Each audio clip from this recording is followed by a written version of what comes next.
All right, guys, you're listening to K High on letstalkpod.com.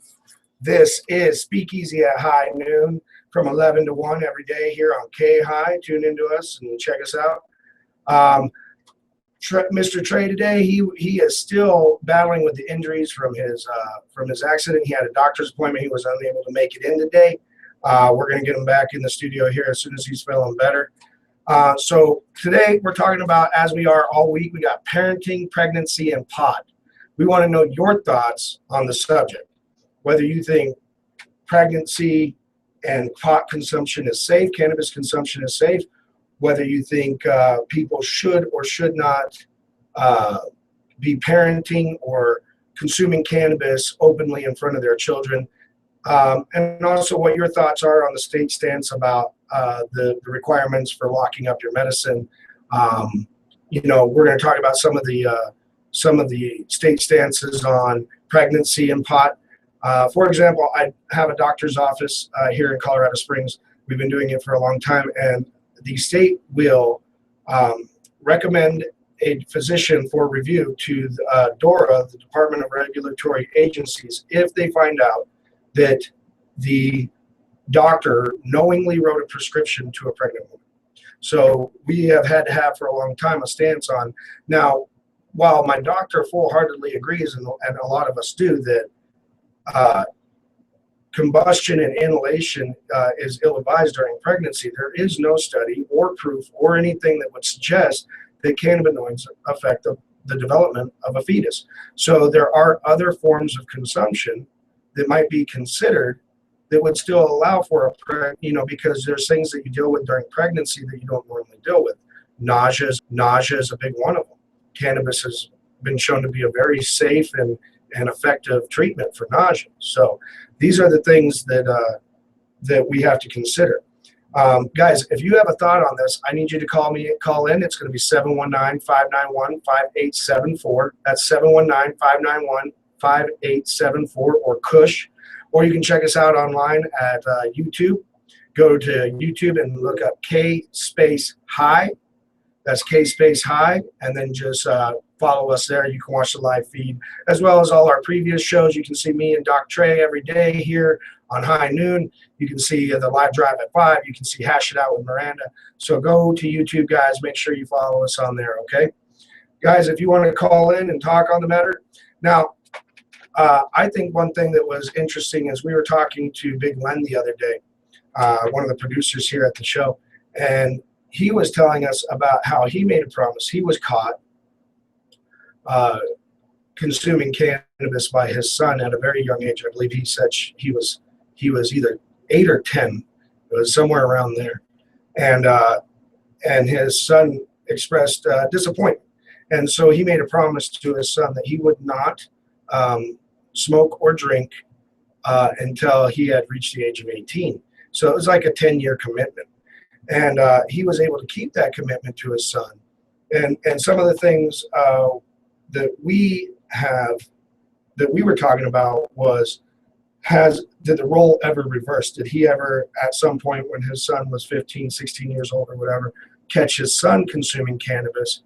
And his answer was no, his son had never consumed cannabis. And he said that his son also had stated to him that he just didn't feel a need for it, that he realized that there were people who needed it or the people who enjoyed it. And he just said he didn't see a need for it. And so he had never attempted it or tried it. So what I would like to know, though, is I'd like to have you guys call in and let me know if you've ever had an experience where you caught your child smoking pot, or if your child ever caught you smoking pot, and how you handled it. So if you guys have a story like that, I want you to call in and let me know.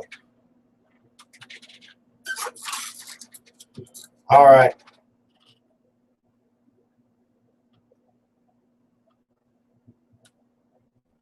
I'm checking the K-High board here for some of the most recent stories of the day.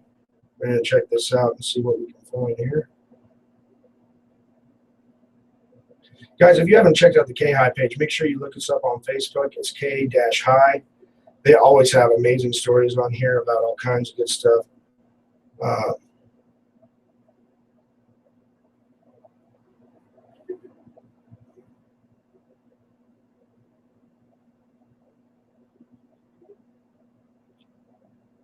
All right, this one looks good. I want to read this one.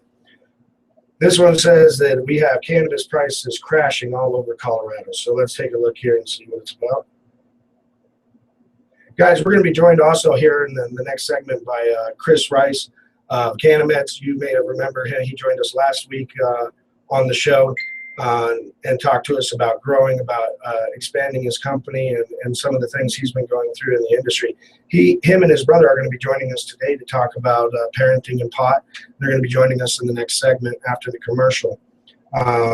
So stay tuned and we'll listen to them and see what they have to say. But I'm sure he would have something to talk about the lowering of the prices. I know we were talking about that the other day, and it seems like the state's starting to issue new licenses now with the expansion of recreational. Here in Colorado Springs, we don't have recreational. It's been banned here locally, or they put an embargo on it, I should say. So we do have it just to the east of us, and as well as to the west. We got it here in Manitou.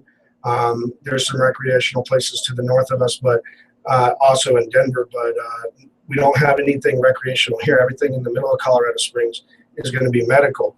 So, we haven't experienced it as much as, say, Denver has or something like that. But with the expansion of recreational marijuana, with the new licenses being issued to new medical dispensaries, the competition has gotten more expansive. And so the prices have ended up getting better, which I think is always better for the consumer. But it says, Colorado recreational marijuana market is now over a year old. And while it continues to grow, a new survey has found that pot prices are dropping faster than most expected. According to global brokerage companies, Converex, increased competition and expansion of grow facilities are contributing to the factors in the price decline.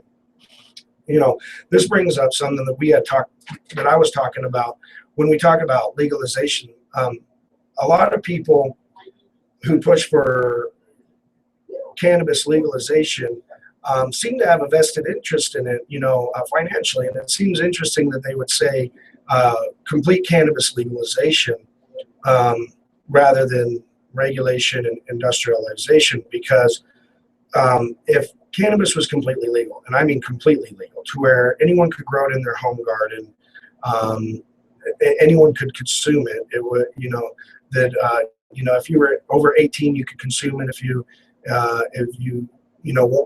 That literally you could have it on your windowsill or out on the balcony if you rented an apartment, or you could grow it in any garden, in any backyard.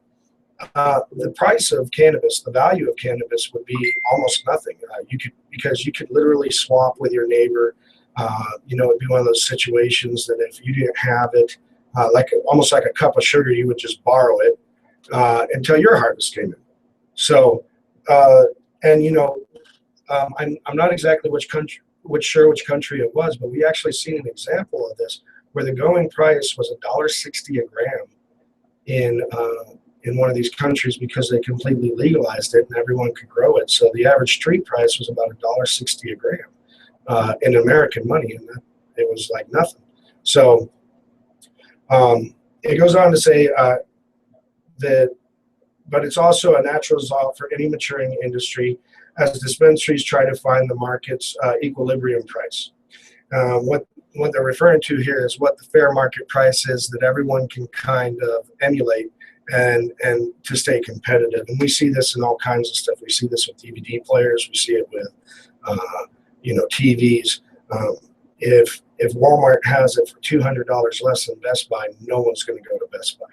So, what's that sweet number that they can all hit, that $50 range where you can push the most out of your profits, but still stay competitive. So since last June, the average price of an eighth of an ounce of recreational cannabis has dropped from $50 to 70 from $50 to $70 to $30 and $45 currently. An ounce now sells for between $250 and $300 on average, compared to the $300 to $400 last year. But Bloomberg Business magazine noted that even these declining prices, these years this year's sales of recreational marijuana are still exceeding those of last year. So while the prices went down, the sales have gone up, the overall sales. This comes from tourism. This comes from people becoming more comfortable with the idea of legalized marijuana, and they're turning away from the black market, turning away from the street, and they're stepping foot in those stores and purchasing it legitimately. At first, a lot of people were wary. Even as long as we've had it here in Colorado, a lot of people were still worried that it might be an issue or a trick. I know that I heard it from several people, and I've been purchasing cannabis with my medicinal license for years, and people would still say, I have a feeling I'm going to go in there, and that's the day SWAT will walk in, So,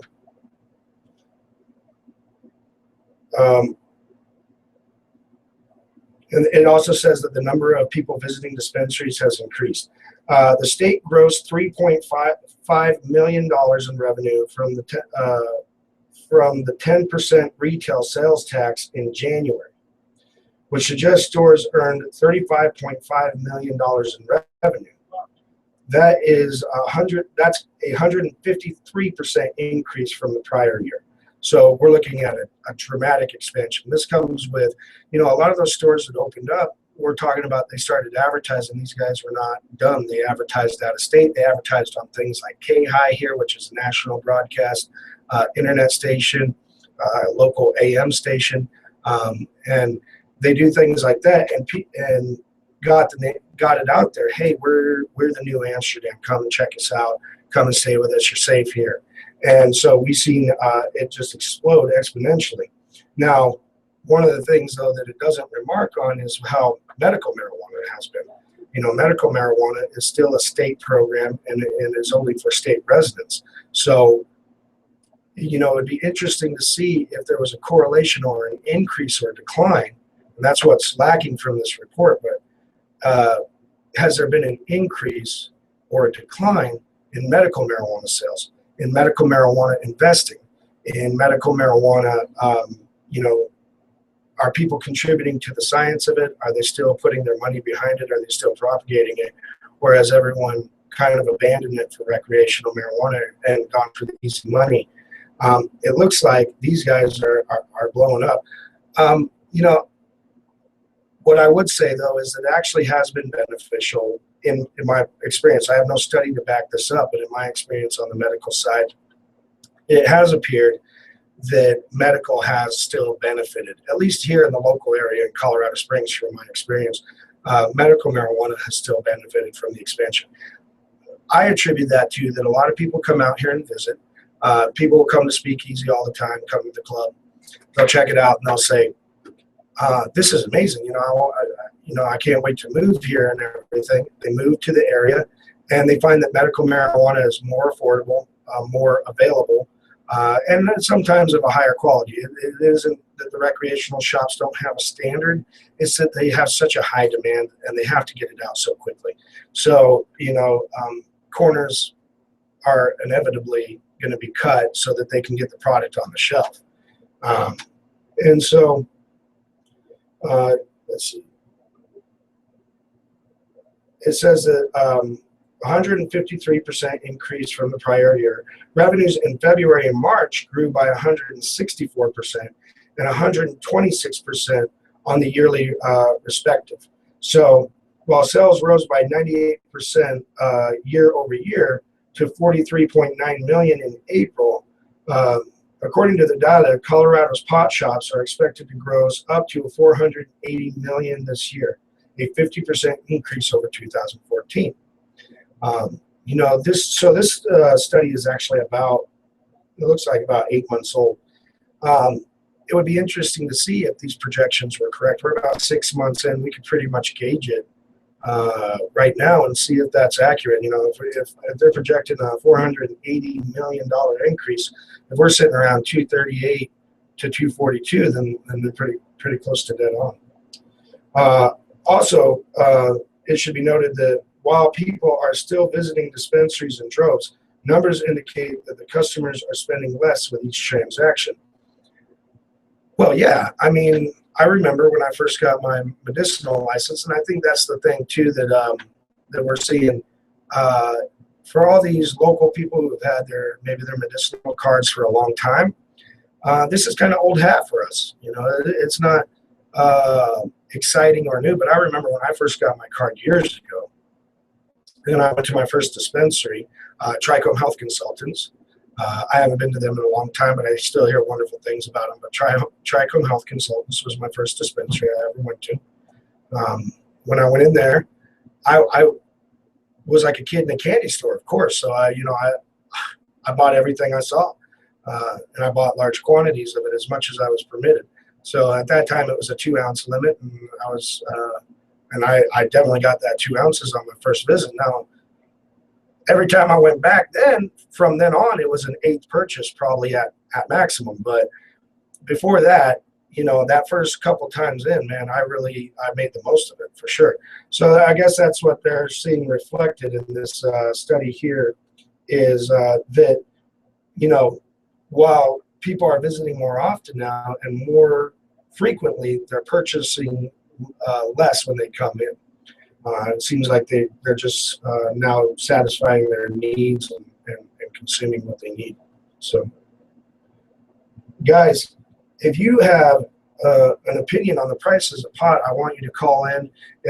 You know, if you live in the local area and you have an issue, maybe there's a dispensary out there that is charging way over fair market value, like they're just not even in the ballpark. Then call in. Let's talk about it. Let's discuss why you think that is.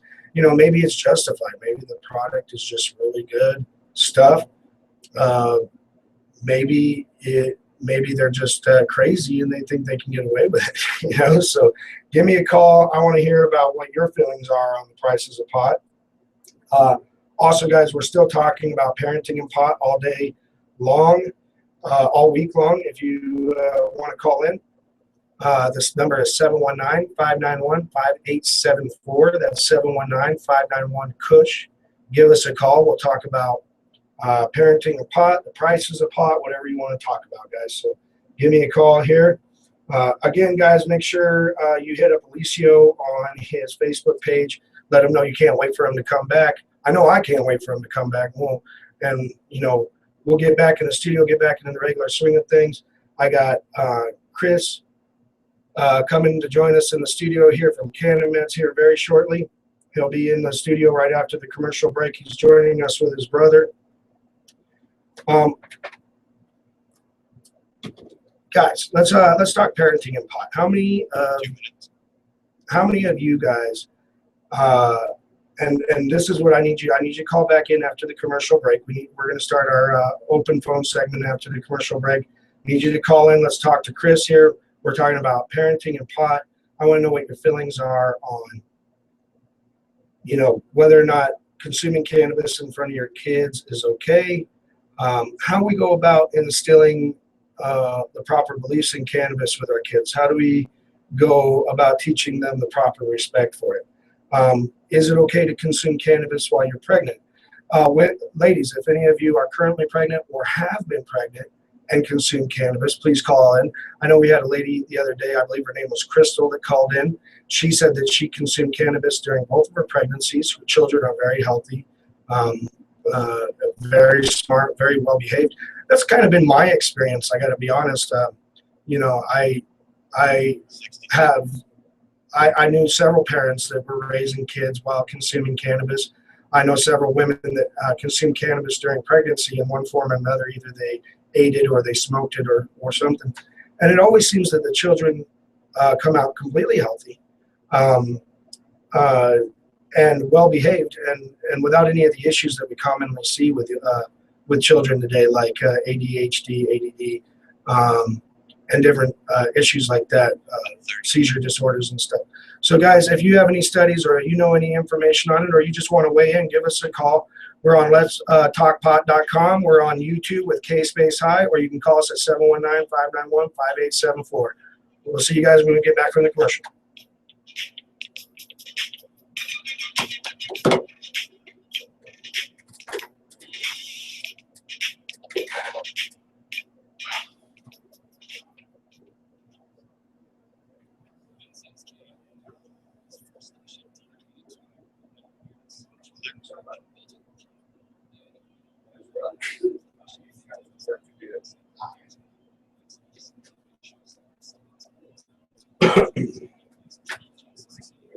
Oh yeah.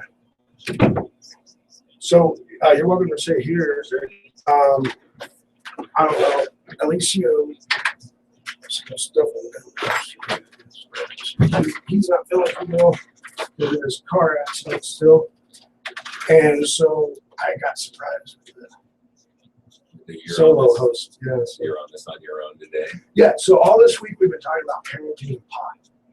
So whatever experiences you have in that, or whatever advice you might want to lay in. Yeah, like that. I know it's kind of a weird subject, but right, like how to have kids. Obviously, you know the law, or you help people answer some of the, what the legal requirements are on, for example, we're talking about the child-proof safe containers that we're required to do as a dispensary, and what people are required to do at home.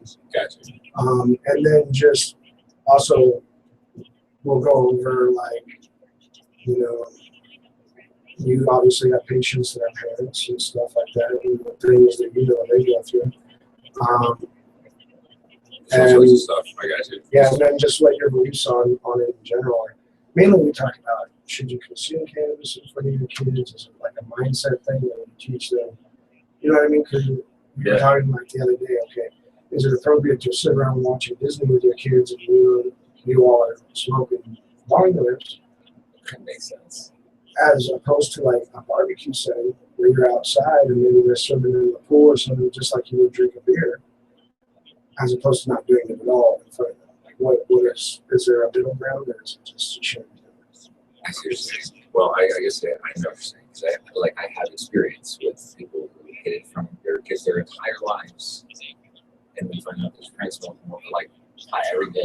Well, and that's one of the things we were talking about.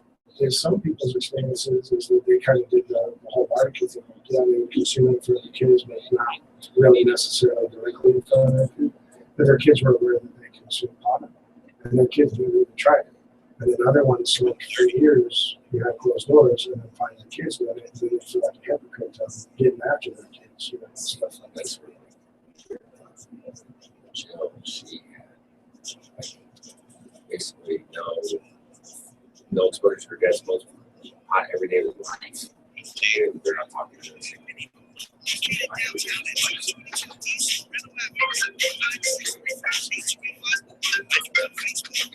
Hey guys, did you? This is chaos. Forgive me for doing just because you do a killer spray. And it's killer, like really killer.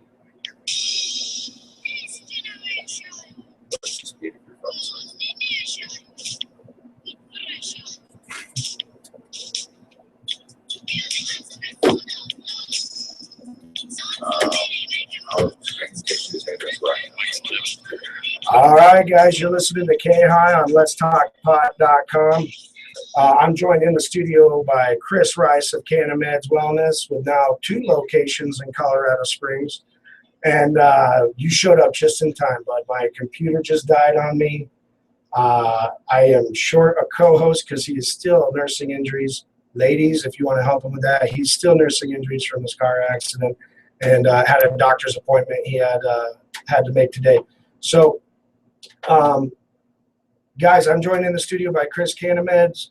If you want to give him a call, the number is 719-591-5874. As I was just explaining to Chris, we are talking about parenting and pot. Parenting, pregnancy, and pot all week long. Now, you don't have any kids, is that right? Yeah, I don't have any kids at all. All right. Other than in the garden, right? Yeah. Is that better? No.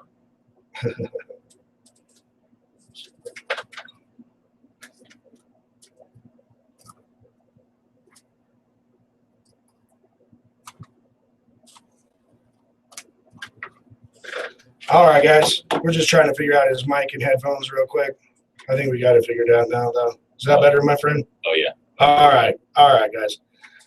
So, you don't have any kids, but you have hundreds of patients. Oh, yeah. And I'm sure a few of those have kids, right? Yeah, definitely. We've been hearing about it for years. Yeah.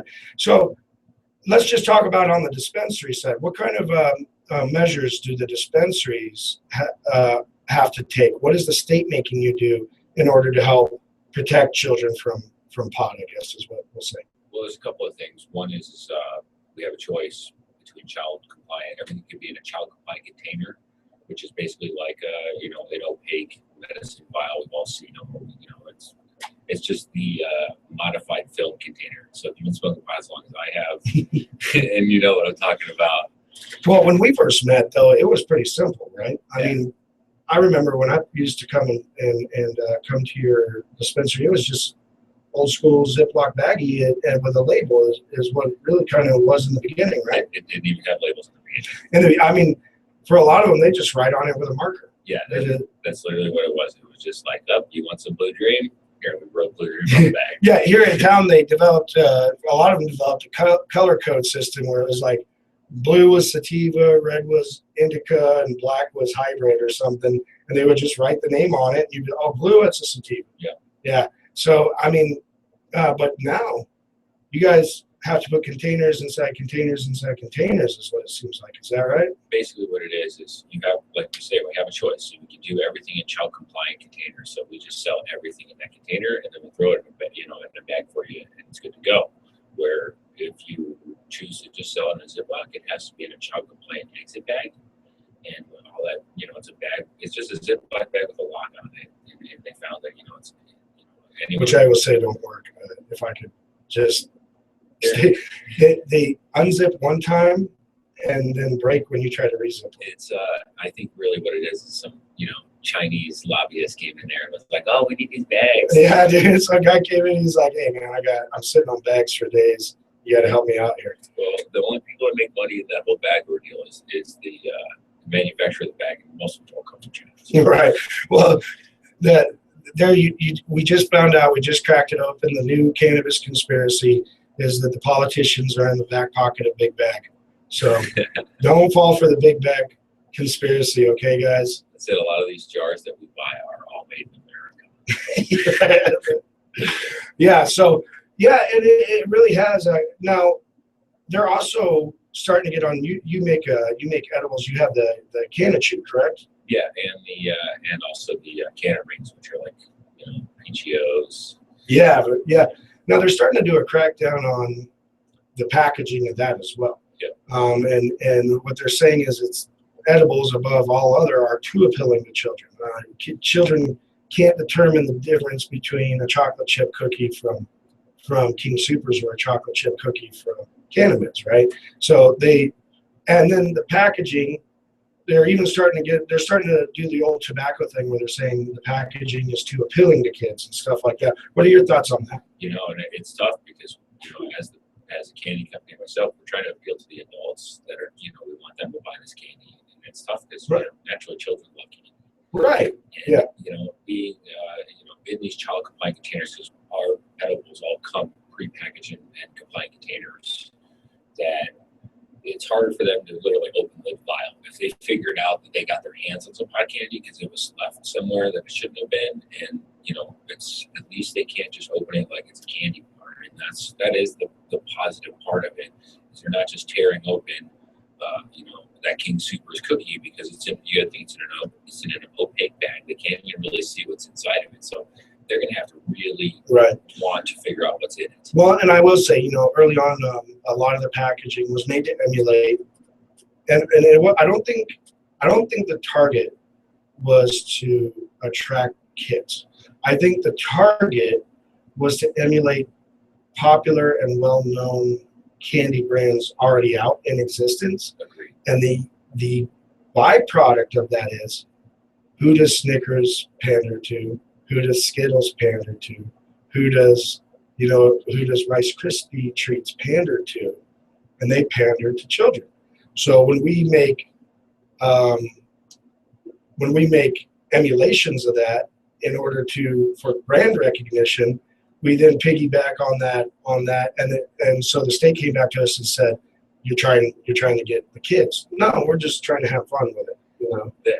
Well, naturally, I mean, I'm a guy who loves candy, so literally, it's like, and I probably 2-pound bag of Sour Patch Kids once a week. It's a little ridiculous some days, but It's what it is. Well, and I think you did a great job with the rings. The rings are, you still have colorful packaging, but it is responsible and well done. I think you guys did a good job. Yeah, we try to comply to, literally beyond the current standards. Right. And then because we know that eventually it will go that way, because recreational is fully that way. And so now we're seeing that as long as we put the medical that way, it'll be always compliant. Well, actually, in my last segment, in a sad attempt to fill air, I was reading one of the stories on the K-High Facebook webpage, and it was talking, and it was a few months old. It was right at the end of 2014. So it was talking about the declining prices, and we were talking about how kind of we're in this bubble of medical marijuana being in Colorado Springs. We have we have recreational all around us, but we've kind of made this ring of medical marijuana, and we all exist within medical marijuana inside the city. But one thing that I proposed to the listeners, and I was curious about, is have you seen an increase or decline since the inception of recreational marijuana, or has things stayed fairly status quo here in the local area? To be honest, it's on the verge of ridiculous about the whole recreational. So my two stores are in prime locations, and we probably get 20 to 30 people a day coming to the store, just asking for recreational marijuana. And just confused by how it works in the local area, because they see stories about Colorado, blanket stories about Colorado and how it is, and they figure it's that way from border to border. And the revenues lost by the city is just staggering. Because I can only imagine, we're pretty good sized stores, but I can only imagine these mega stores how many people a day they turn down. Well, I'm talking as a recreational club owner. When I say club, I want to define the difference between the medical cannabis clubs and what my club is. My club is a club, as you would imagine a nightclub to be. Its intent is for entertainment and to allow for cannabis consumption and to welcome people from outside Colorado to Colorado and encourage them to come and contribute and become part of it all. It's super cool. It's a great thing. And speaking in that regard, I'm going to say this: it seems like the recreational laws here locally, the embargo on it, if you will, it is kind of like gun laws. It's not really affecting anybody except you guys, those who go through the red tape. Now, I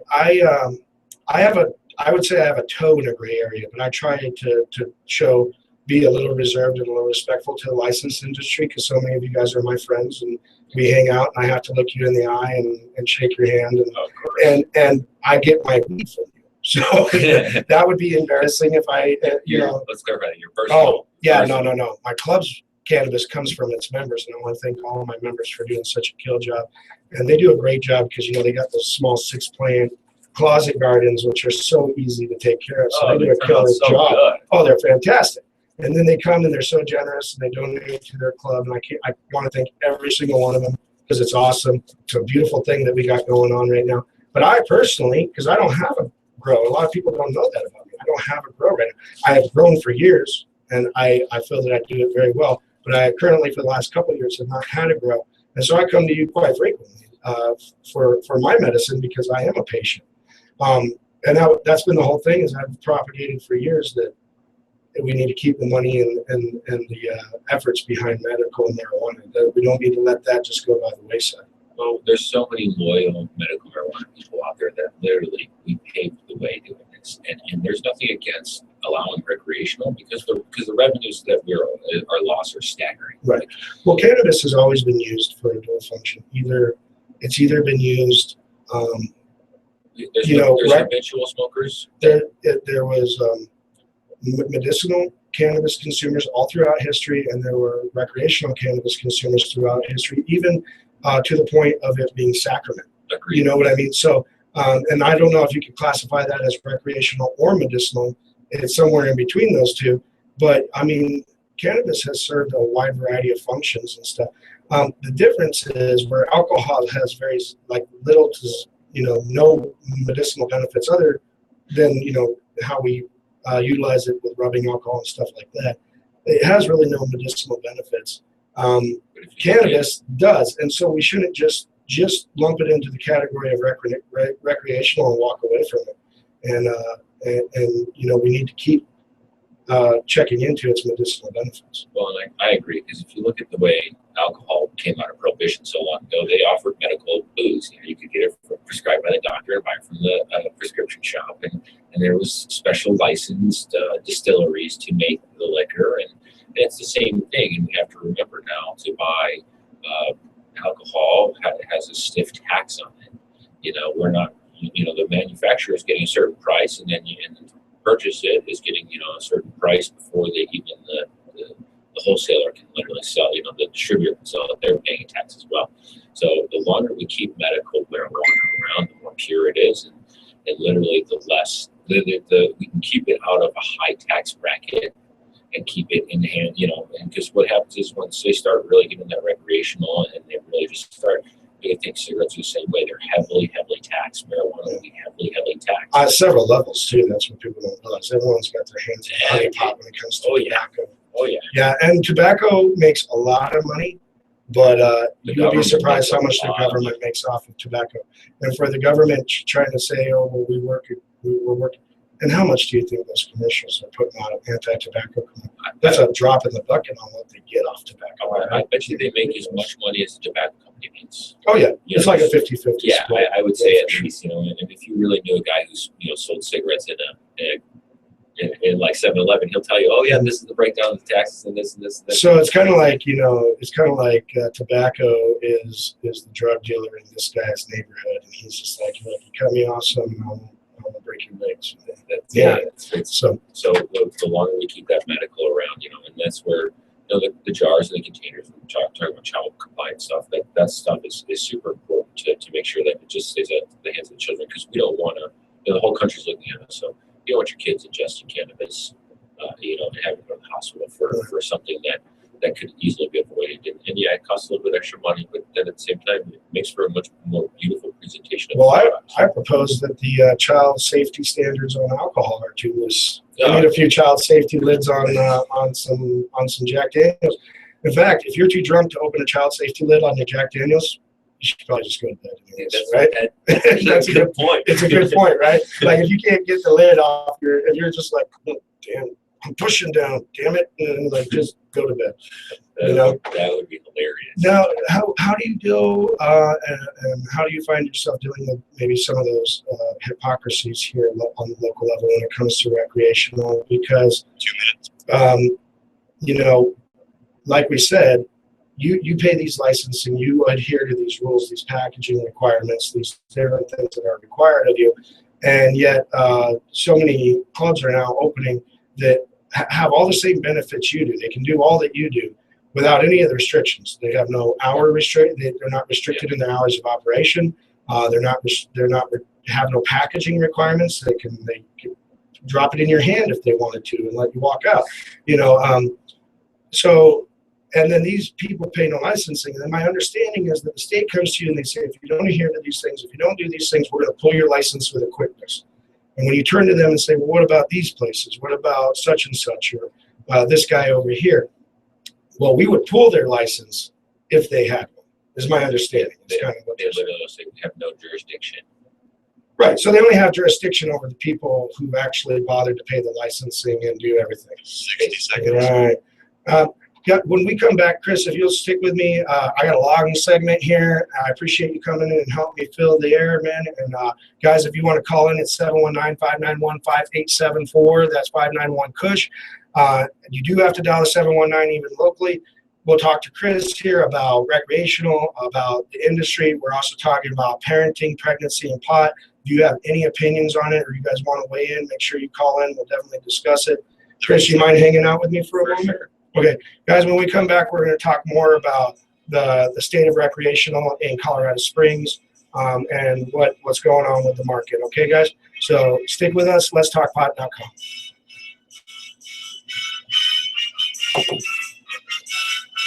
Give it to us. That way, No, no, it was down. I have a fire extinguisher. That's how it goes. Yeah. They don't have a torch. We're not actually doing anything. We're going to have fun. There's no need. All clear. Yeah. First 20 minutes. It's like, so basically it's where they shut the phone off and you use.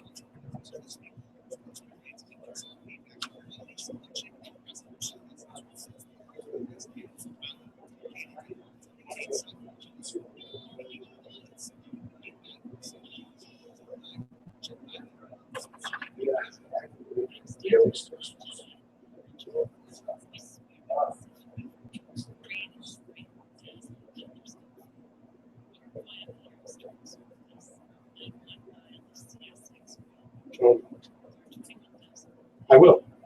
Have you met Chris? Okay. Well, This is what? Jack. I saw you last time. Or She's a good friend of mine. She hosts a show in the mornings. well, we're on the one way. And then she does tailgate too. She does those stations. Saturday morning, so I think that's going to change to Monday to Friday. I'm doing that.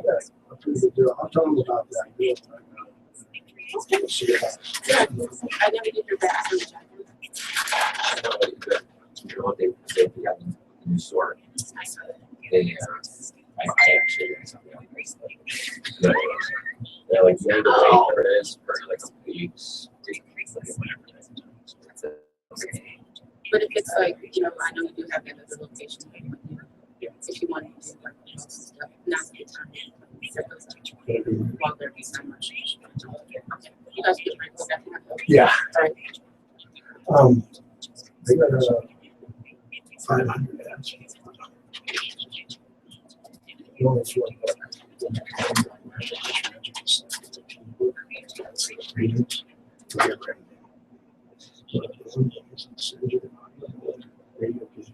60. Email, you can use that for YouTube videos or on Facebook. What's the social media? Yeah. Like Eric and all his friends are like using it, fixing it for us. Like I've been doing YouTube, like crazy and stuff. It's very much big time. Like adding pictures and all that, just make sure you're always marking yourself. 30. Are these crazy communities because we know that they don't have virtual direction. Either made a recognition. Yes. That John Summers or whatever is not, he's not against it. He's just an attorney. So when they like the whole life he was against it, it's literally him just being an attorney fighting another state, not getting the payout. It's just Therapeutics not affiliated in Canada. Wildlife Radio, our show for every hero, weekend rider, or a hardcore biker. This is the show for you. Join me, Dallas Hagan, every weekend as we talk two wheels. Because everyone else takes sponsors. Mike's left. All right, guys. You're back on K-High, Let's Talk Pot.com. This is Jay Speakeasy. I'm with Chris Canamitz. Yeah, we just had our businesses as our last name. That's what we do. That's sick. Does that work for you? That's sick. All right. So I'm with Chris Canamitz in the studio. If you want to call in, it's 719-591-5874. That's 591-KUSH. Please dial the 719, even if you're in the local area. If you guys have any questions, we're talking about an array of things. The subject for the week is parenting and pot. We do want to talk about that. We do want to hear your opinions on it. Ladies, if you've ever consumed cannabis during a pregnancy, if you are currently pregnant and you have an opinion on it, you know, I know that at my doctor's office, I mentioned in the first segment, at my doctor's office, we've had to turn people down because the state's policy is if a doctor will be recommended to DORA if they knowingly write a recommendation for cannabis to a pregnant woman. Okay, so we do not write recommendations, though we do understand that cannabis, when consumed correctly, can be beneficial to a lot of the problems. The pregnant women experience. So, you know, if you've ever been pregnant and gone to get your red card and you've told the doctor that you were pregnant or something and you were turned down, if you want to call in and state your feelings about it, please do that as well. But this is just what state policy is, and no doctor wants to be turned over to DORA, Department of Regulatory Agencies, for review. And so a lot of those doctors have developed a policy against it. But I don't think I've heard of, Chris, maybe you've heard of, but I don't think I've actually heard of a study that correlates fetal development and cannabinoid consumption. There are studies out there about smoking. I have stated several times, coming from the medical background, we were not meant to inhale smoke of any kind. We weren't meant to inhale fireplace smoke. We weren't meant to inhale cigarette smoke. We weren't meant to inhale, we weren't intended to do that. However, we were almost engineered for cannabinoid consumption. So those are two medical facts there. Yeah, right? we literally have receptors in our brains. Exactly. So all throughout our nervous system, there are cannabinoid receptors all throughout our nervous system. So and cannabinoids have been proven to help us maintain healthy function and correct any disorders that we may have, help to correct a lot of the disorders that we have. Now, if it can do that for us as adults, and if it has the results that it has for pediatrics, for children, when it comes to things like seizure disorder and stuff like that, does it stand to reason that it could be hindering the development of a fetus if consumed in the correct manner? See, that's a real tough question. That is a tough question because no one's looking into it, right? Well, that they might have in the early 1900s because up until the 30s, cannabis was considered a medicine. My sister's a surgeon, and she'd say, in the book of medicine, this mega book, and there'd be. I know exactly what you're talking about. Absolutely. Yeah, and there'd be cannabis plant in there, and so if you look far back before the internet, so we probably have to go to like some library, this place that they hold the books. Well, and a mixture of cannabis and weak alcohol was used for teething children. So when they were teething, it was just a small amount of alcohol with cannabis, and the alcohol helped numb the gums, and the cannabis provided relaxation and comfort. You look at all those generations of people, our grandparents, they're healthy as can be. Like a lot of grandparents are like 90 years old, just live till they're old. Well, guys, if you have a first-hand experience, because you're talking to two, we're pioneers in the industry, but we don't have any experience with children of our own. There, we want to talk to you as parents. So call us in, let us know if you have any first-hand experiences. Maybe you've been going through an issue. A good friend of mine, I won't mention his name on air, but a good friend of mine who I've been working with a long time. He got in trouble for his daughter taking pot to school. You might have heard of certain similar stories to this and stuff. Now, what's funny is it's become more regular, and so it's made less headlines. But this happened to him a couple of years back, and it was on the news because she brought an eighth to school. It was like, girl brings dad's meds to school, and he had to go through court and all this different stuff because she was able to access it. Everything turned out fine for him. He still grows in his house and all kinds of different stuff. He was able to show compliance with all those restrictions. But, have you heard any stories through your dispensaries about parents having problems with their kids either smelling like pot when they go to school or possessing pot and bringing it to school? I've heard of people talking about it in the dispensaries, and that's why these containers are out, because if it's out of sight, it's out of mind. But with anything, that an adult does, a child wants to have it. It's the same thing. You touch your phone all the time. God knows that every little kid wants your cell phone. Which again comes back to the edibles. A child just doesn't understand why dad can have a cookie and they can't have a cookie, right? Exactly. So everyone talks about, hey, if you're going to smoke a joint, don't do it in front of your kids, which I agree with. But if you're going to eat a pot cookie, how do you explain to your kid, no, this is an adult cookie, you can't have it? It's a little hard to explain. But it's the same thing like having a beer. And the beer sits in the fridge. It's accessible to the children. They just know. I think beer over time it becomes distinct. Yeah, absolutely. But when you've eaten cookies 4 days this week, and now here dad's having a cookie, but you're not allowed to have this cookie, that might be a little hard to distinguish why or the reasoning behind it, I think. So I agree. And that's where I think, I don't have kids, but I would probably think of the discreetness of trying to, do those things, especially for candies, especially when your kid's like a cookie monster. You're like, look, I can't eat this chocolate chip in front of you. Right. I'm sorry. Right. As an adult, you should know better anyways. Absolutely. But we're going to get back to what we know best, which is the industry, because I started the story in the first segment in order to help out Trey. But I hope you're doing better. We can't wait to get you back in the studio with us. But I'm kind of filling in today by myself, so I was reading the story and it got us discussing the industry, the current state of the industry here in Colorado Springs. And we were talking recreational versus medical marijuana now. The state is missing out on and even at the city level, is missing out on a ton of revenue right now because they have denied recreational in the local area. Yeah, they closed down a public high school right when recreational marijuana came about. And it's tough because recreational marijuana is literally the tax revenues go directly to the school. And the schools are already overpopulated here in the high schools. And they closed down a really big school in the middle of town. And we all voted that money would be earmarked and would be specifically for those purposes. But now, even in the Denver region and stuff, they're saying, look, we have more money than we need for these schools. So we have more money. They did the rollover. And so they're sending some of it back to the taxpayers. They're still trying to figure out what to do with. They still have excess beyond that. The Colorado taxpayers, they're going to get over. That's very interesting. It's cool to see that. And listen to that, guys. I think all that recreational money that's funded is going back to Colorado taxpayers. Well, and what's great is it's not even the red card holders, or no, I apologize now, the purple card holders, whatever you want to say. We're in this transition of colors right now. We're on code purple now.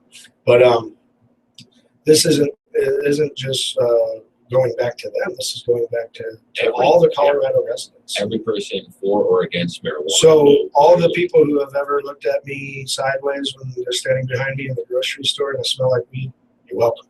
That's exactly it. You're welcome. That's all I'm going to say. I am. So, but we're talking about, we're on the subject of parenting. We've talked about the packaging requirements that are required of your facilities and of all licensed facilities. So I'm going to stress licensed facilities. And we were talking about how their denial of recreational marijuana hasn't kept recreational marijuana from thriving in the local area. All it has done was take them out of the equation and deny them revenue. Is that my understanding? It literally took the city out of the equation and said, you know what, hey, for some reason they determined they have enough money in this city that they didn't want it. And it's one of those things that it's pretty funny because they've left it to the dealers that call us all day long saying, well, how much is an ounce? And then we tell them and they hang up. Right. And it's one of those well, they're just calling every store in town looking for an ounce because they're going to go and resell it to whoever, and they're going to find the cheapest crap they can find. And it's tough because the state is making 7% tax on it instead of 30% tax on it, which guys at the end trying to buy the bag or the ounce could literally just walk into a store and pick one up himself. As a dispensary owner, and I managed the dispensary for a number of years. For 3 years, I managed the dispensary, but this was pre-1284, and that's a huge difference. Yeah, huge difference. That was in the beginning. I actually, we kind of almost tag teamed that portion of the industry because I moved over to the left and opened my doctor's office, and you were coming into the industry right as regulation came in as well, right? Yeah, because I looked at it as that was my most strategic opportunity to step in. And that was a real hard thing because you basically came into an unregulated dispensary and helped get it to code as they were writing the code. Literally, we would jump through the hoops and then they would light them on fire and we'd do it again.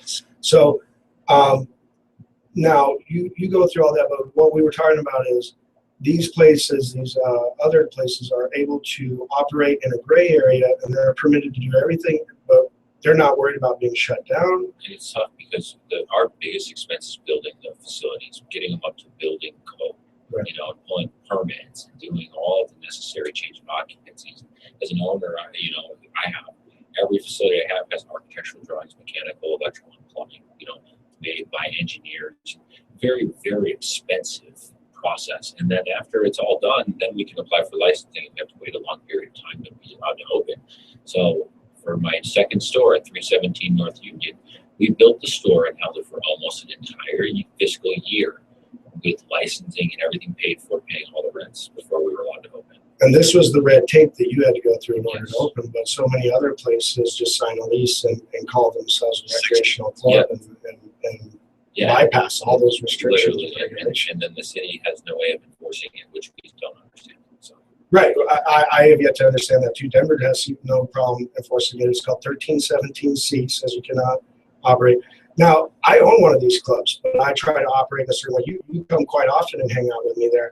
You do it right. I'm a proponent for licensing. As soon as the state provides me with licensing, now the beautiful thing is, my understanding is that a lot of the dispensary owners are starting to say, why would we renew our licensing, or why would we go through those processes if these people can do that? And since they started saying that, and the city is seeing that it could affect their money, they're starting to look at regulating and licensing.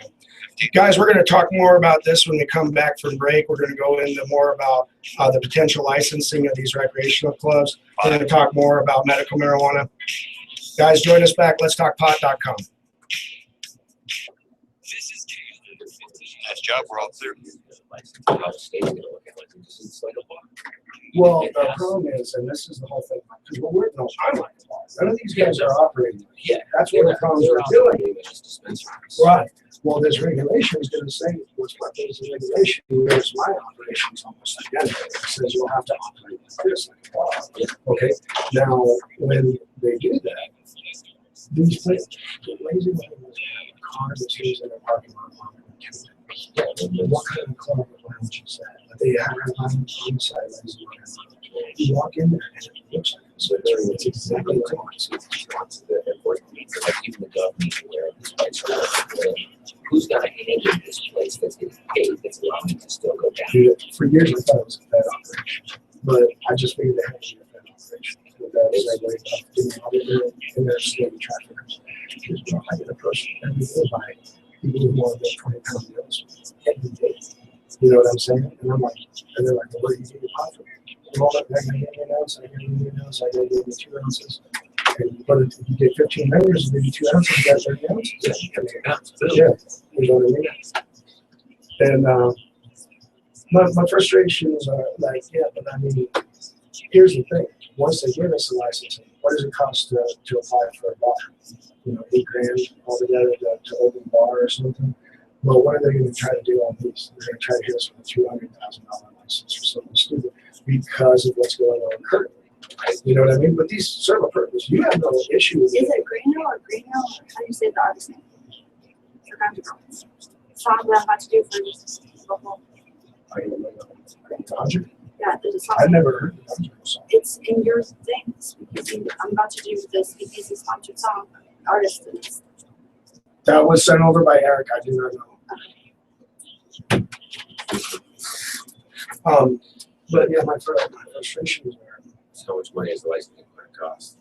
Well, because in their attempt to stand off someone like Lazy Ryan, they're gonna, and dude, I make $10,000 a month if I'm lucky. I make $10,000 on one day, the very first day of the month. And that's what you have to your building, got the correct occupancy. Yeah. You know, well, we're zoned because they already did that with Casey Stark. We're zoned and they have the occupancy. And I have 170 in occupancy. That's good. His occupancy is 35 days. That's 100 people in there.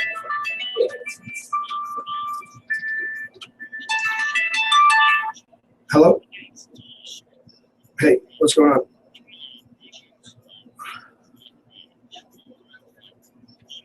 Yeah, ask him what the whole, yeah, just give him $50 and I'll talk to him later. All right, I'm on the air. I'll talk to you later. Bye.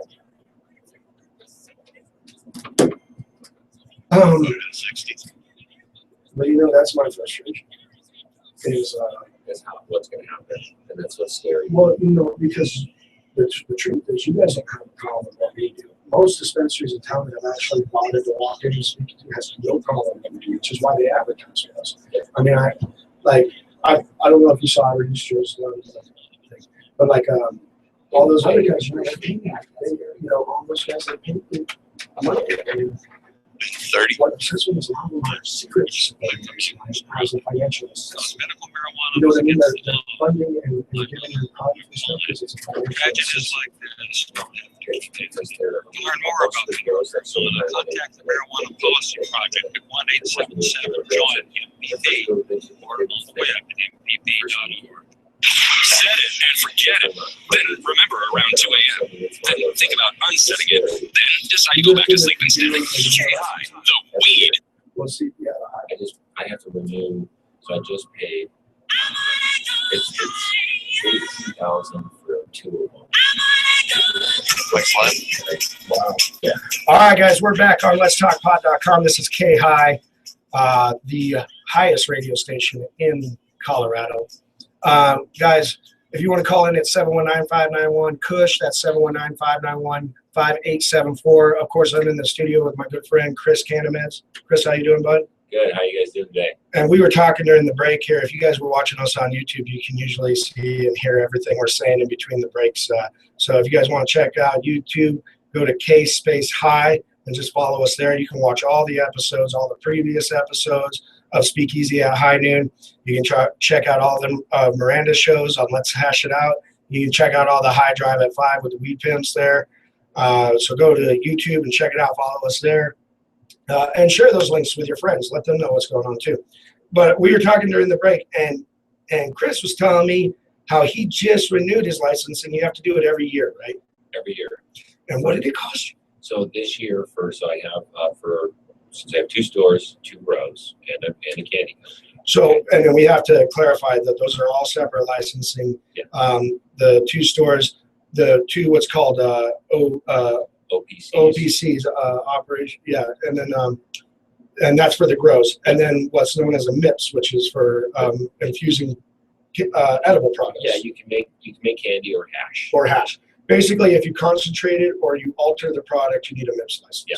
So if you're putting it into edibles or if you're concentrating it, you have to have one of those MIPS licenses. So you, in essence, have 5 licenses. I have 5 licenses, and in basically February is when my 3 expire, and that costs around $20,000 a year to renew. And then the new store and the second grow facility, they've just expired and renewed basically right about this time of year, and it should be about $15,000 a year. So my question then becomes, so when you pay these licenses, which I would imagine as a small business owner is a sting. That's a sting, that kind of price there. Oh, it's and the hard part is the guy who makes $1 bazillion pays the same amount. So yeah, no, yeah, and that's the that's one of the things of the industry. But in that, is there ever a temptation to bring up these unlicensed facilities and just say, well, I don't understand what the point of the license. I'll just change over to a lounge or a club. We waited to get our second store for almost a year, and I literally sent a real, a nasty email to the strongly worded, we'll say. Yeah, saying, hey, how is it that this illegal dispensary can open up, today, but I'm waiting, 5-6 months to have you guys issue me a license. Right. And now I operate a business within the same legal. And guys, I've been a really weird person in the medical industry and have been for years. I always have slightly skewed views from everyone else. But my whole thing is I've known the people in the licensed industry for years. I've seen all the struggles you go through. I have respect for how much you work and how much you sacrifice in order to adhere to the rules and regulations and to do it the correct way.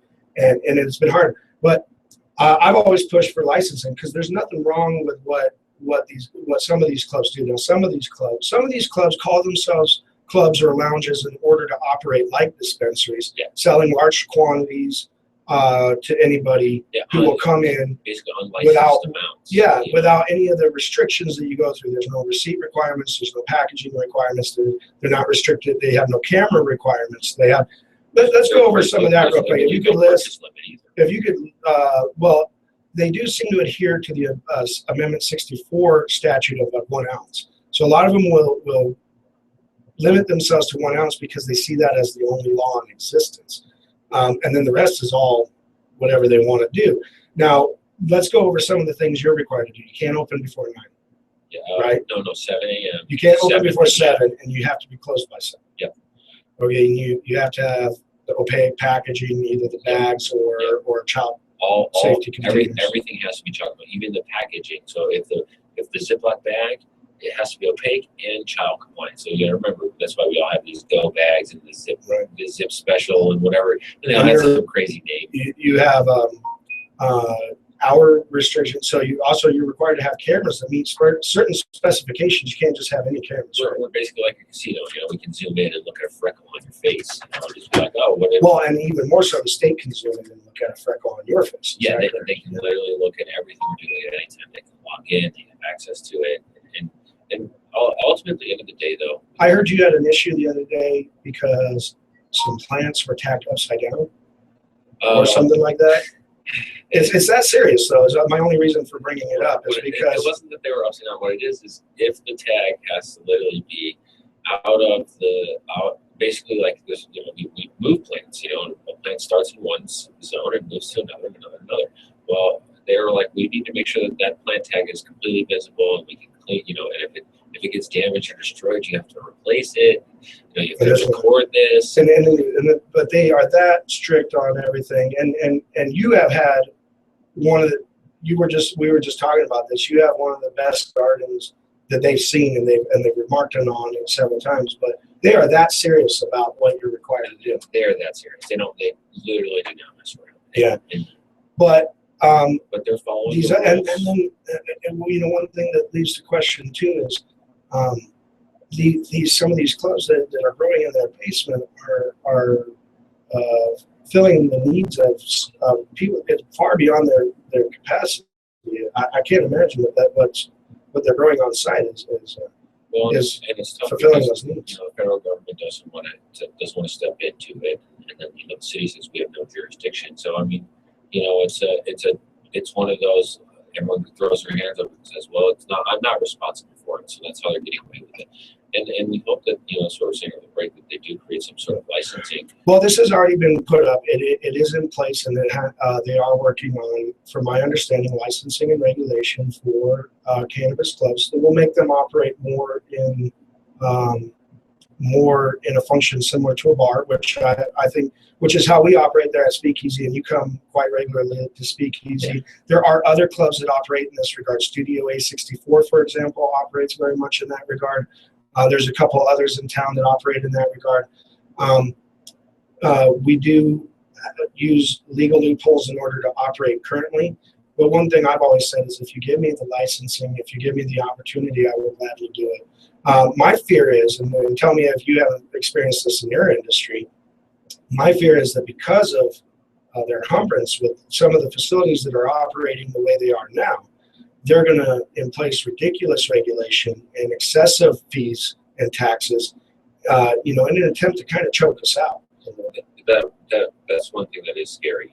So you have to make sure that you're with your local lawmakers in that process. Let them know that you're gonna essentially put us out of business by creating these high barriers to entry, and ultimately what you have to allow them to do is give you a chance to adhere without and get built up to that point. Because just like with the marijuana enforcement division, they've literally all the regulation has come through time, and a lot of it has been actually very effective in keeping down theft, keeping our facilities secure. And I experienced that, and I think it's a delusion of anyone in A64 or under A64 to not believe they will develop in the same regard.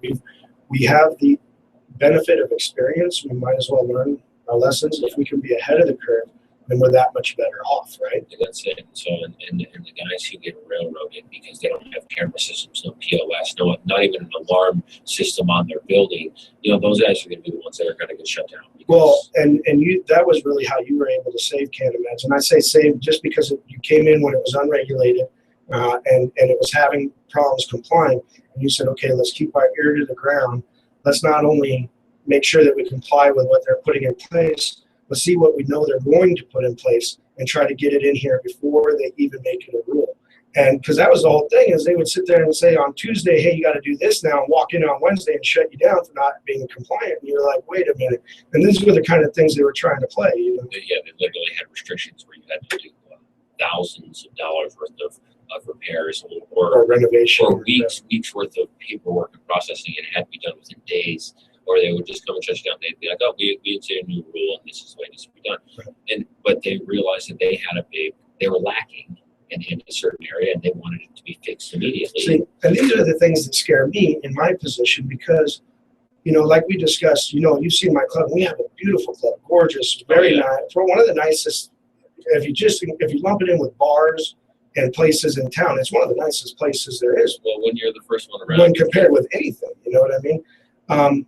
But one of the problems is we are truly a grassroots members club. We rely completely on the donations of members. There's no one getting rich here per se,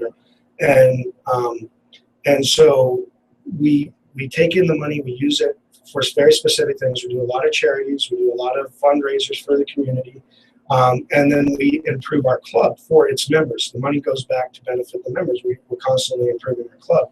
Well, when they place these licensing, a club like ours, which revenues a small amount every month,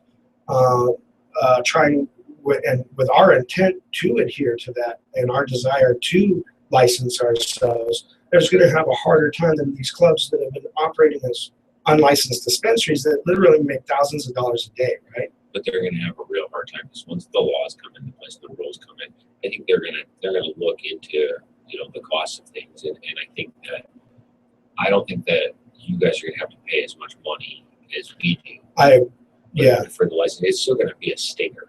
Right. I'm going to tell you. Well, and some of these clubs are ill set up. They set themselves up like dispensaries. So when the law says you have to operate like a bar, that's going to be a hard transition. You'll see it get washed out. Yeah, I think that's going to be a hard transition. And the amount of money that it will become less. And for a lot of those guys, when it's not as much money, it's no longer worth it. That's exactly it. And then you'll start seeing all sorts of, this guy's not paying his rent, and this is going on. And then it really just is tough because then it puts a bad name in somebody's mouth about the cannabis industry that shouldn't have, because they allowed literally an illegal business into their buildings, and now they don't want to rent to any cannabis business and hate every cannabis business because which you've experienced before, and you went looking for properties in order to expand, and I experienced it because we are completely ready for a new chapter to our club.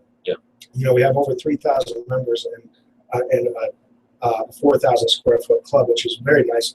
It's a really nice club, but we definitely are at a point of expansion. We really need to expand.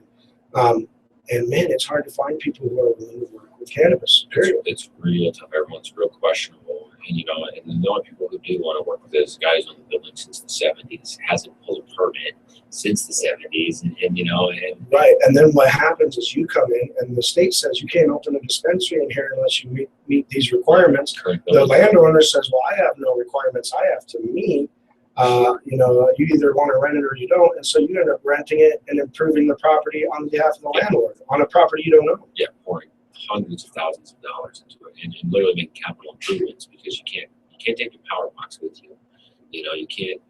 There's so much of it that remains. It just literally has to just be left behind when you leave the facility, and then the hard part is if you got a landlord that's kind of not a good guy, they'll just make you pay for the improvements, and then they'll try to evict you. I gotta say, I love my landlord. Cindy is she's become one of my best friends, and I love her to death. We hug each other every time we see each other. She's great. I wish I had more landlord. There was more landlords out there like her.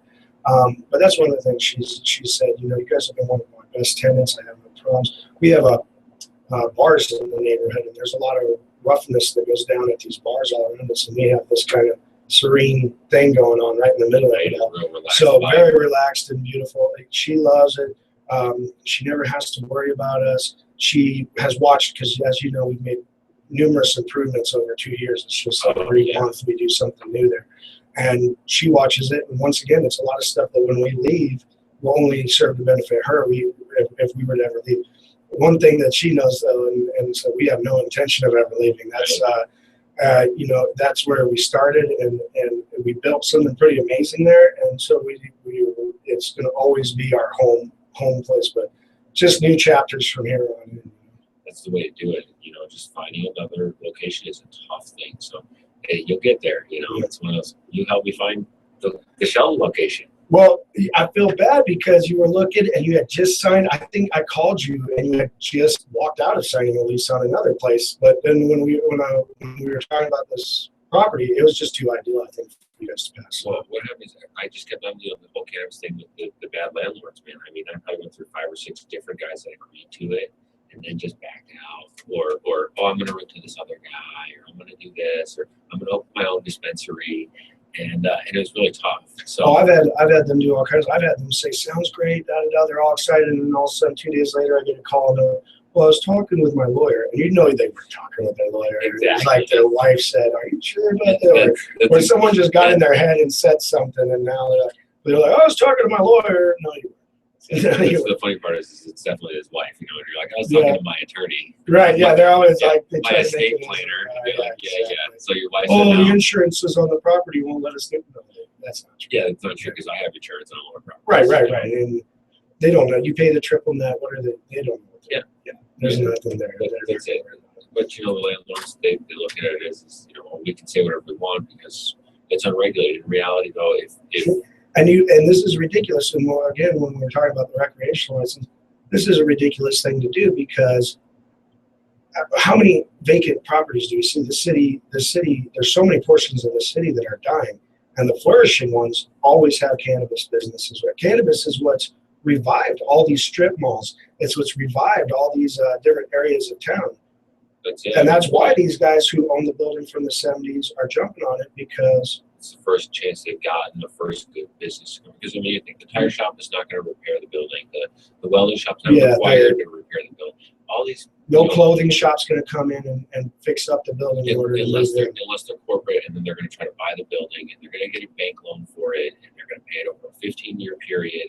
And you see a dispensary move into a spot where it's one of like 4 vacant spots, and then you see a head shop open next to it, and a T-shirt shop open next to that, and so on. And suddenly the strip mall is completely revived. That's right. But no one wants to recognize where it started. Yeah, the guy who's been literally dying for the last 10, 15 years with their vacant strip mall has now forgotten to pay his taxes and get caught up on everything he owns. And the guy who came in and replastered it got a job. The roofers who came and retarred the roof got a job. Yeah. These are the things that just, we're talking about a drop and the ripples therefrom. Like, no one considers the ripples. They look at the drop, and if they don't like the drop, they want to, But what about the ripples? What about everyone that benefits from it? It's such a powerful thing, and that's what's hard because we all listen to this.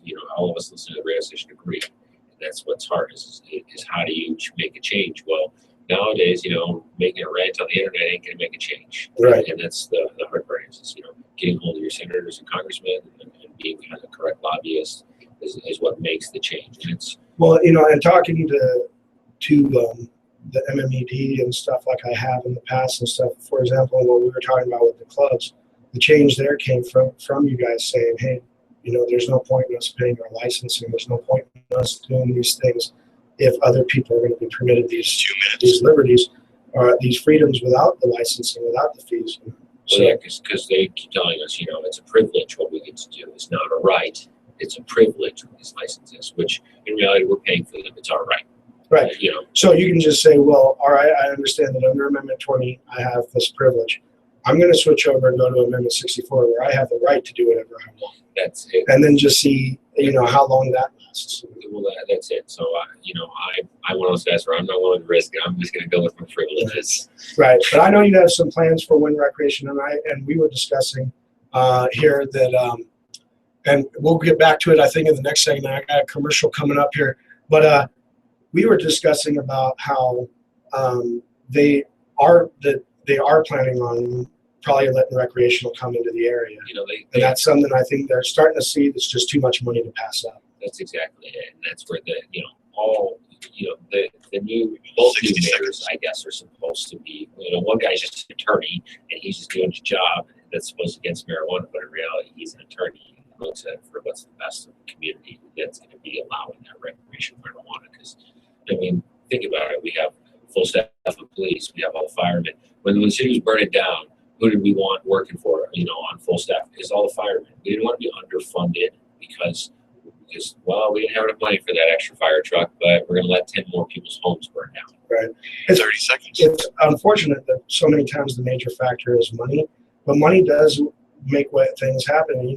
these politicians are going to brag about the influx of money that they caused over the next year, but they're not going to state where it came from. That's not something they want to attach themselves to. Guys, we're still talking about the marijuana industry. We're also talking parenting and pot. Make sure you call us here in this next segment. You're on letstalkpot.com with K-High.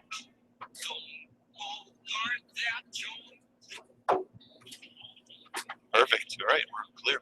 Thanks, guys, man. Sorry. No, it's all good. You guys are cool. Yeah, They help us. we're pretty good. Professional. Yeah, make sure you get out on the right times and all that stuff. That is, you know, you guys have to go through it. And that's what I'm saying is it just comes down to that. You guys saying there's no point in this. I'm about to put out a full page ad. So where it's like, I have this thing I wrote up a year ago, and I showed it to everybody.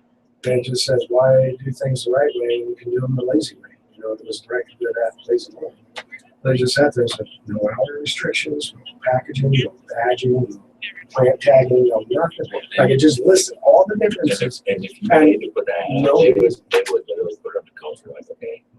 Yeah, no, they'll do it. They'll do it in the independent. They'll do it anywhere I pay them. They advertise this line everywhere like it's a dispensary, so it's tough. They do. They advertise it like a dispensary. They kicked me out. They had a free thing for me.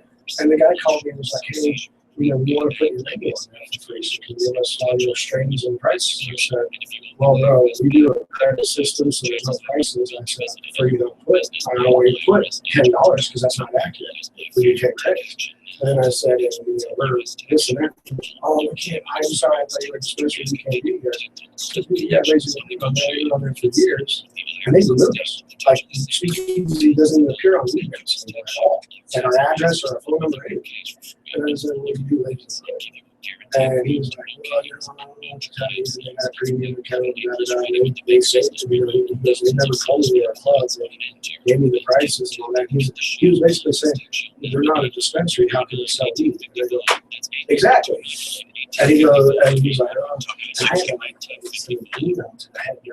Really fucking, I had like some. There's still a whole there for everything cannabis, which is like crazy. Two days to come up under dispensary, all kinds of things. It's just funny because my brother was like, I've been on social media lately, especially. He's been talking about that a lot. He's just been like, why are they all over here? So we're going to do like, I don't even know if they put themselves, bro. They put all their money into this. I got like, I do all my search engine because I do web design. I built all my websites so far. I do search engine optimization. I do a really good job.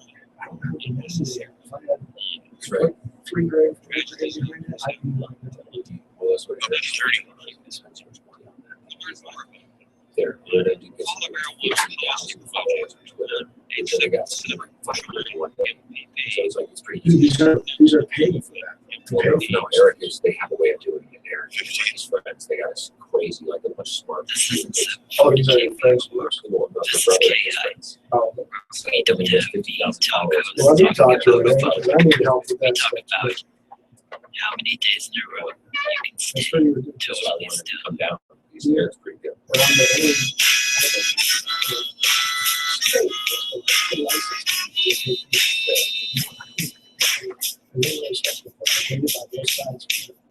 only Yeah, Mike Live. Yeah, it's been. All right, guys, we're back in the studio. This is K-High on letstalkpod.com. You're talking with Jay Easy. I got my friend Chris Canameds in the house. How you doing, Chris? I'm doing good, man. Let me make sure I plug my stores here. I got 506 North Shelton Road is right next to the Citadel No, Mall. I'm just kidding. Yeah. 719-638-6337. That's Canamets. And then also 317 North Union Boulevard right next to Dutch Brothers on Platinum. Awesome. I'll have Lynn write you up for that plug, and we'll get you a receipt here in a moment. Wonderful. I'm just kidding. All right, guys. Yeah, make sure you go see Canameds, man. That's where I get all my medicine. I think, you know, and I live on another side of town now, but I pretty much just you and JP Wellness a little bit, and you guys have always taken care of me. Canameds is a great place, and I am really excited to go check out the second location. I haven't got to see it yet. It's closer to you. It is. It's a little bit closer. It's closer to the club. Yes. closer to the club. Yeah. I moved just a couple days ago to the south side. That's why I look so exhausted that I'm all raccoon-eyed right now and everything, because I'm going to bed at like 3 in the morning, waking up at 7 and stuff. But you're no stranger to that. You've been there. Yeah, it's pretty much. That's pretty much called, It's you know, the story of our life, yeah, right? being a business owner, right? So, but we were talking about licensing. We were talking about the things. But I'm pretty high right now from our break. Remind me where we left off when we went out to break. Yeah, that's a hard one. That's like, you know, Canameds, guys, go Yeah. there. exactly. There's proofs in the pudding. We're just like licensing. It's good. We should have Licensing, it is good. I was kind of telling you during the break, and it is an unfortunate story. I have, unfortunately, through my decisions to try to do this, I've made enemies on both sides because, you know, I kind of lumped in with these people that are doing these things on the recreational side that are kind of offending this license industry. And they're looking at us kind of and lumping us all together. And they don't really recognize the difference in how we operate. They also aren't aware that I'm a big proponent for licensing and that I would like to have it. And so, you know, sometimes I walk in and as soon as I mention Speakeasy, I'll get, you know, the cold shoulder and I'll walk away. But a lot of the dispensaries do. I know you've been there and a lot of others have, and they recognize it and they appreciate it. And no one is kind of denying that they can't serve a purpose or that they couldn't exist in the community. It's just a matter of licensing and regulation. That have come down to Speakeasy. We recognize it because we see what it is. We see it's a bar for marijuana. It's a bar for marijuana. Yeah, that's what which is so many that are claiming to be kind of that are operating as dispensaries. But you know, then I'm so unpopular among them too. These are my quote unquote peers, and this I have less concern with because you know, there's a lot of factors that go into it. But these guys have a disdain for me because I'm vocal. I'm doing what they do and saying we shouldn't be getting away with it. And they're like, they're like, what are you doing? And I'm like, I'm speaking the truth. You know, we should be able to do this correctly and with permission and with regulations. With new mayor, that will become recognized because the current mayor. What do you think of our new mayor? Because I was a little worried that he was just going to target marijuana fully, but it doesn't seem like he is actually doing that. He just wants it to be done with respect to my the understanding is he's an attorney, and he's never been against marijuana. He just does what he does his job, and literally the whole like him being against marijuana. We had to do some lawsuit against, being sued from another state. And like a good attorney, he's just trying to string them out as long as he can to get them. Well, and also anytime anyone takes a stance against any portion of marijuana, someone is going to claim that they're trying to step on their rights and stuff. But I always bring it back to this, Chris. If you had not wanted to open Canameds, if that was not what you had decided to do, but you wanted to open a Taco Bell, how much would you have had to gone through for that? I mean, there's licensing and regulations within that industry, rated kitchens, food prep licensing, and they come all the time. And they can just shut you down if your lettuce tray isn't the right temperature. So they're not always picking on us when they place regulation. Now, the thing that's weird though is they overregulate us at times, right? Yes, sometimes they do, but then they've retracted certain things that they said, that was a little cumbersome. We're sorry, guys. Yeah, for me, for example, they've really allowed the market to open up for some of these black market clubs because they do things that don't. If I had a toothache and I had a prescription for Vicodin, I could go fill it at midnight at a Walgreens. Right? Yep. But I can't see you after 7. Which really breaks my heart, I got to tell you, because I lose that. The sun doesn't go down until 9. Come on. I sit there and I'm like, I'm going to go to Canameds, and I look at my watch, 7:30. Yeah, like the average person gets off of work, eats dinner, and then it's like, I'm ready to get high. Oh my God, I'm out of weed. Mm-hmm. And then you're going to sit all night. Or even like from a patient standpoint, I'm going to bed in a couple hours. My back is killing me. I need too late. So let me call, my friend Pookie and have him come. Yeah, and he's going to give me whatever that he bought from the cheapest pot that he could find in town. Right. In that situation, maybe. Yeah, and that's what's tough because we want people to have access to it, just like the liquor store. It's the same thing. Well, hopefully they'll open it up to recreational licensing. And we know they're going to do that for the dispensaries. I believe they're going to do that. They have it in their crosshairs for the clubs. And I think that that's a smart move. Let's not get rid of the clubs. Let's regulate them. Let's license them. Let's have them see that and the work regulations come uniformly. together. I mean, because you guys are all have to play by the same rules within the medical field. And so the varying degrees of success really come from your operations. Yeah, we all have an equal playing field. Yeah. Essentially, those. So it comes from the quality of the product, your customer service, how much pride and attention you gave your facility really is what determines your success or failure within the industry now, because you're all playing on the same playing field. And that's it, because I mean, we've seen guys come in with millions and millions of dollars and just get their teeth kicked in by a guy like me who just did grassroots style. And that's awesome, because how many industries do you see that where big money comes in and yet the little guy can still succeed? Yeah, and not just. I mean, it's like Cinderella's story. You know, we are coming in there. We get compared to. You understand? I started Canameds. They had 6 lights when I got there. I remember it. I remember it very well. Yeah. Yeah. And you know, we're an all hydroponic grow, and that's the way I've been growing for years. But I have a lot of pride in the way I grow my pod. I'm a firm believer in you got to get high on your own supply. You're right. So you got to have good weed. How can you recommend if you don't know, right? That's exactly it. You know, and that surprised me too in this industry. I met a lot of dispensary owners who do not consume cannabis. And then that's when you realize that it was strictly a money or a financial decision, it's strictly a business decision for them. And I'm not knocking that, like, you know, I could invest my money into several different portfolios that are things that I don't believe in. You know, I could invest into tobacco because it's makes financial sense, and I don't consume tobacco at all. Yeah, that's it. You know, that's it. It's guaranteed success, and that's what these guys looked at it and made a financial decision. And it's tough because you can tell shops that are run that way. You can tell that they're there with tons of money and they grow really low grade pot and they're selling cheap pot and it's all the same price, which is tough because you can have like our testing at Blue Dream 23% THC per volume, and we're testing again, and they're saying it's going to probably test around 25 or 26. Is the same price as some pot that's 14% THC per volume, but is also called Blue Dream. Yeah, and well, that was something that I used to challenge my patients when I managed a dispensary for a number of years. We had one of the best dispensaries in town at the time, and it was massively expensive, and I will admit that fully. When the average price was ranging between 45 and 50 in town for an eighth, ours started at 65. Our most expensive, it was started at 65 and went up to 100 an eighth, and we sold out constantly and we were packed all the time. But people would come in and they'd be like, well, why would I pay 65 for Granddaddy Perk when I can go over here and get it for 45? And I would tell them, tell you what, go pick up that $45 ounce or $45 eighth, come back here, we'll look under it under the microscope, we'll look under it, we'll compare it visually, just side by side. We'll smell it. We'll look under the microscope and we'll smoke it, because at that time you could smoke in dispensaries. I missed that. And if you're right, it's the same thing. Not only will I pay you for that 45, I will pay you back the 45 you spent on that, but I'll give you an eighth of ours. So you end up with a quarter for free. And not one person ever took me up on that challenge. They would always just buy the eighth and leave.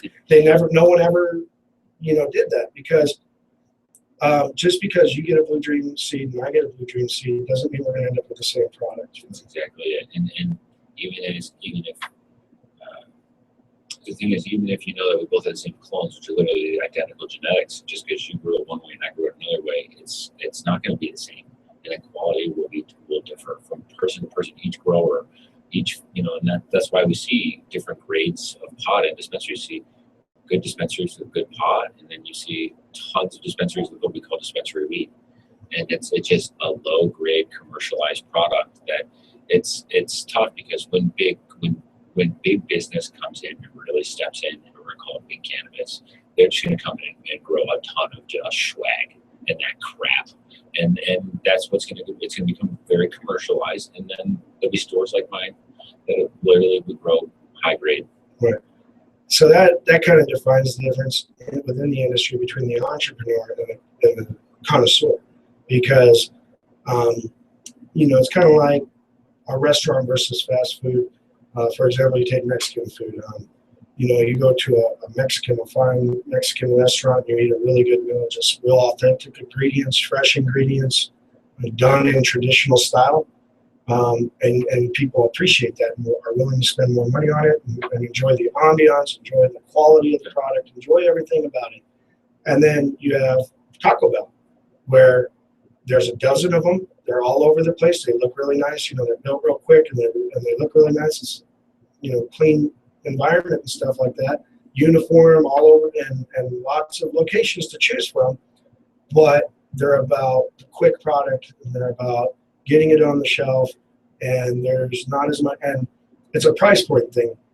Taco Bell makes more off of their $1 taco than the restaurant does off of their $5 taco, because the ingredients and the time and the energy that went into the other one cost more and required more. Whereas the Taco Bell one, it's all price point. McDonald's and all these places work on teaspoon of ketchup, a teaspoon of mustard, 2 slices of beef and then a slice of cheese on a bun equals this much profit. And they've determined that. It's all an equation. So, and that's what we're seeing in the cannabis industry too. Yeah, we see that. We see that there's, we know that we're not going to be like as the connoisseur store. We know we're not going to be the mega store with $99 ounces, but we compare to them every day. And the people that come from, and it's funny because the workers at the mega stores come to our store and they purchase their marijuana and they say, our pot's $20 more expensive, the pot that's not nearly as good, and we still sell it like crazy. And it's because it's hard because they're appealing to, being a mega store, they're appealing to try to appeal to both sides of the fence by saying, well, we do have some high grade, but we sell a lot of it's just commercialized product. And eventually you'll see it change, and you'll see that they don't have any high grade because their high grade is very mediocre anyways. And right, I've seen it. Yeah, I've seen it. We're not going to name any names on the subject, but I've seen it from time to time. And it's usually the ones with multiple locations. And it stands to reason when you're trying to fulfill the needs of so many people. Yeah, that's what we find out. It's not the guys with multiple locations because there's a few of us like Altitude Organic, small dispensary. I knew those guys years ago, man, a small dispensary, and now they're huge, and they grow awesome, all organic marijuana, and their quality is superb. Well, and that came in with from their growth, being growing from small. Yep, and their quality, and they learned. They would rather have the connoisseur than the masses, and that's the way they geared their business model. And what I love is all you guys that have been doing it that way from the beginning. You're all starting to have second and third locations where you were competing about people who literally opened 5 at a time. Yeah, and stuff, and that's hard to compete with. It's tough, but it's because of your quality of product and the time and attention you put into it. That's it, because the guy's got 5 stores. He can operate at a loss every day of the week for months and months and months, and then just not even affect him. Where we like, hey, you operate at a loss for 1 day, we might go out of business. Yeah. It is very much week to week a lot of times on that. Yeah. I harvest every week, and I always tell everyone I live and die by the harvest. I've seen dispensaries fold because of one incident. They come into their garden and the ACs went out or something, everything's wilted and dead or whatever, or stuff. They lose one harvest or something, and it's just they're done. There's no surviving. It can literally decimate a company, and that's what's hard because of the amount of regulation and cost of everything, and on top of that, everyone thinks that we're just sitting on green bricks of money. So well, and that's the assumption, and I deal with it consistently, is that everyone believes, and as deep and as long as I've been in the industry, people just think that we must have fortunes and but what they don't realize, it's a tremendous amount of sacrifice. It's a lot of it's done through love, and we just want to improve our communities and improve the people around us and improve lives, and they just don't get that. So, and that's what's up. At the end of the day, I made more money before I came in the industry. And the reason for coming in the industry is I had grown so much pot at my house that I had to literally have a store because I no longer want to grow in my house. So I literally had to have a store, and that is how I became in the industry. Well, and a lot of people seem to have been underground growers that were helping people in their area, and it wasn't even just to sell pot; it was to actually help people. And I hear that quite often. That's exactly it. It started as helping for the cause, because when you grow it, you help people, you give it to them because they are in need. 45. Gotcha. Well, guys, we got one last segment to the show. It looks like when we get back from the commercial, I want you guys, if you are listening, to call in. if you have any questions for Chris here about the state of the industry, maybe you've been interested in joining Colorado's marijuana industry and you want to know, get some advice from someone who's been through it, a seasoned vet of the cannabis industry. Guys, call in. It's going to be 719-591-5874. That's Kush. We're on letstalkpot.com.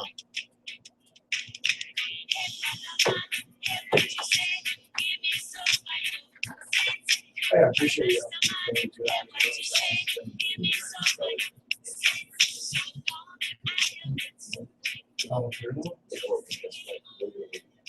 Yes. We're all clear.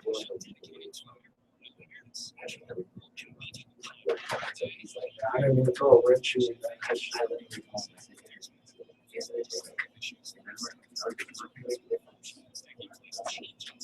You end up having $2 waste of time all the time. I do it. So I probably don't get 8 things every day. I get 4 or 5. You're like, yeah, no, yeah. No, when you go home, you're like, oh, at least I got 4. Yeah, but halfway through the day, you're like, I'm not getting it up. You do. You get all. Yeah, and so I feel bad at this, but we're so Well, I close. apologize, man. I was hoping he would come in and join us, but yeah, he can just sit there. Don't worry, I'll work on it. What it is so they just got the electrical one. They're we're literally like, they start to see, we got a rough inspection pass. That's No, yeah, that garage. It's high profile. Yeah. it's just We got 2 more units, and then we're gonna find that building next year too. So, yeah, we got a lot of trying to build. A couple years, we talk. Otherwise, somebody like him,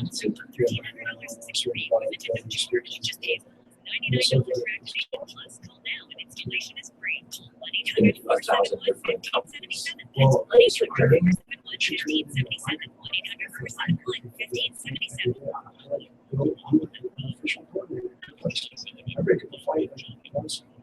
twice a week. And nice. We had 2 organizations. There's a shoot once a week. We had 1 shooting.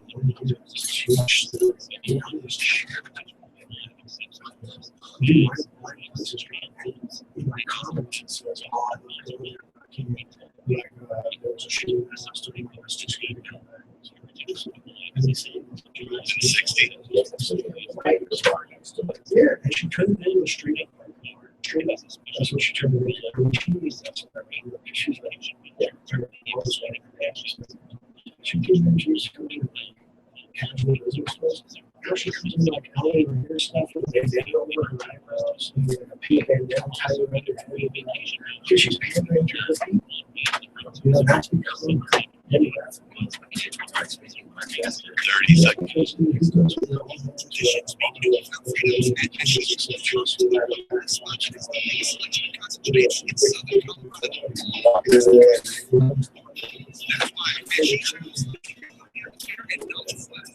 Customer feedback, their quality, selection, and customer service is what sets them apart from the rest and proud of it. Located at 428 South McCullough Boulevard. You can give them a call at 719-537-1009 or check out on PuebloDispensary.com.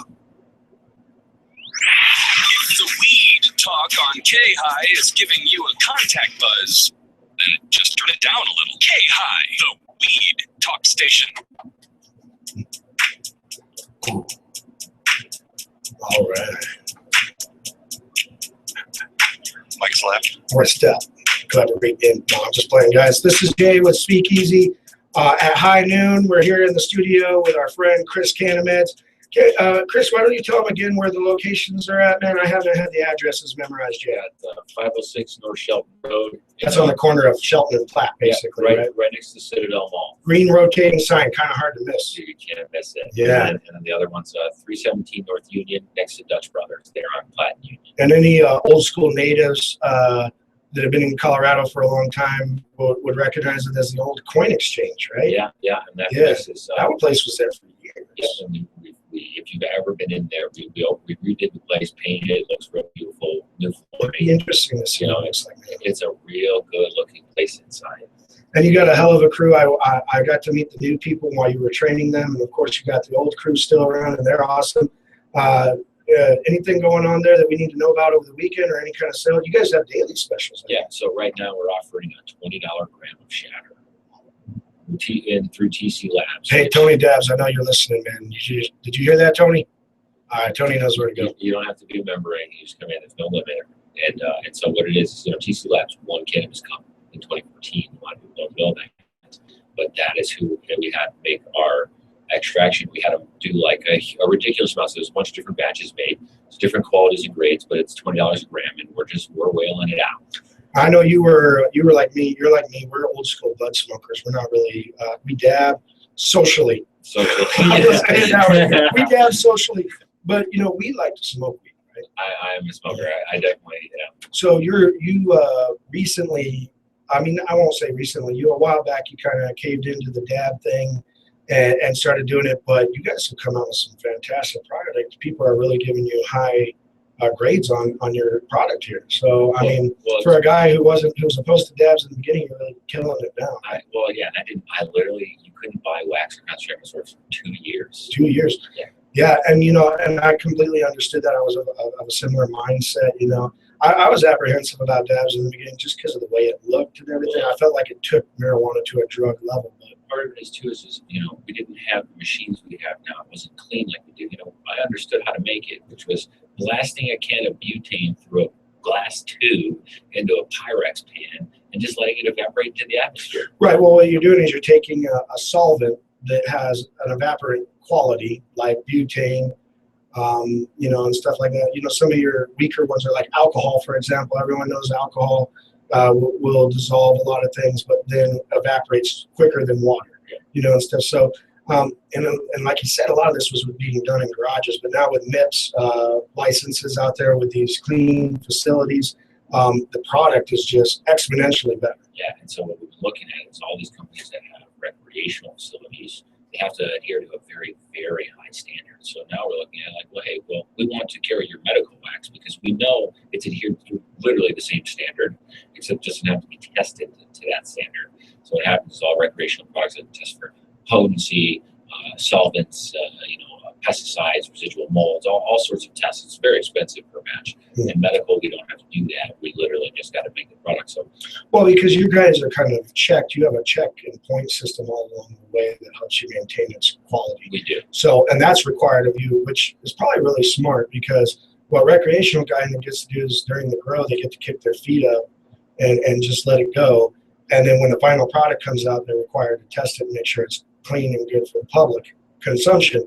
Whereas you guys, because you're medical, are required to test those same exact factors all throughout as you go along, and that makes it a lot easier. And we're required to grow it. So on recreational, a lot of people don't know that you're not required. If you're at a store, you're not required to grow any pot of your own. You can literally just go and purchase it. And I think that medical kind of needs to maybe look into that to some degree. But I really like that you guys are responsible because that's when you learn who is good.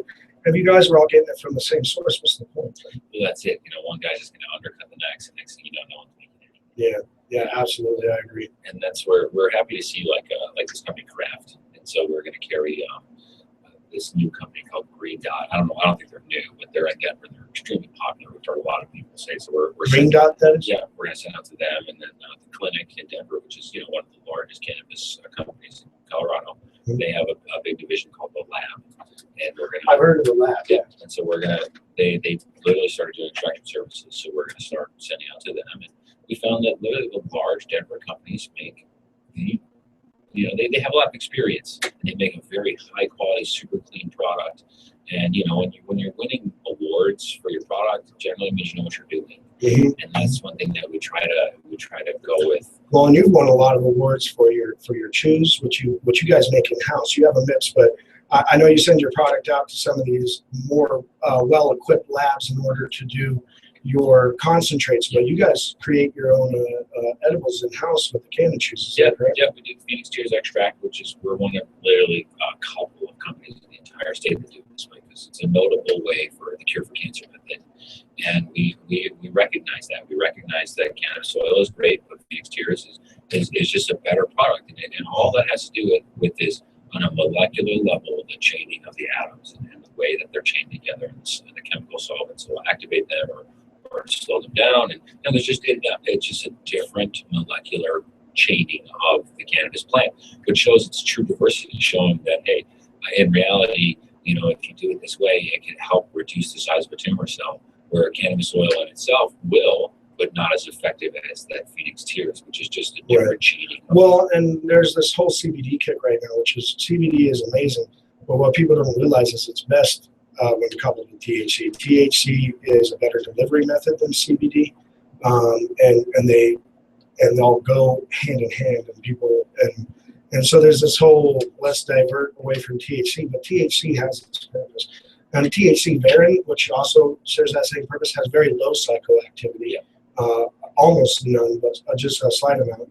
And these are things that people are so obsessed with kind of extracting CBD and discarding THC, but the two actually work best when combined.